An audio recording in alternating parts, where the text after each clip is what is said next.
Jeg kunne være ham der i hvidt, der kan danse sådan her. Fyre den af, mens folk råber på mere. Hej, jeg hedder Lasse Holm, og jeg spiller Sweaty Eddie i Elverfolkets opsætning af Sister Act. Og Sweaty Eddie, det er en politimand, som har gået i high school med hovedrollen Dolores. Når jeg kom forbi, så blev du så nervøs, du begyndte at svede. Nej, det var ikke mig. Jeg kaldte dig Sweaty Eddie. En dag kommer Dolores pludselig farne ind på politistationen og beder om hjælp til at få beskyttelse mod hendes ekskæreste.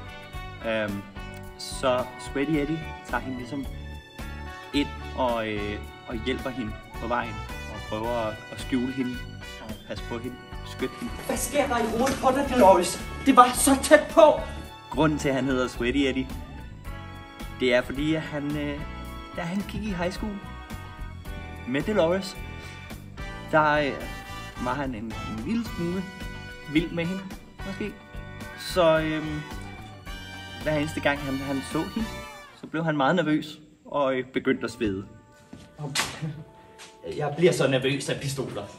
I skal tage ind og se Elverfolkets opsætning af Sister Act, fordi det er en rigtig fantastisk forestilling med masser af fed musik og en sjov og gribende historie. Og du kan købe dine billetter lige her på linket.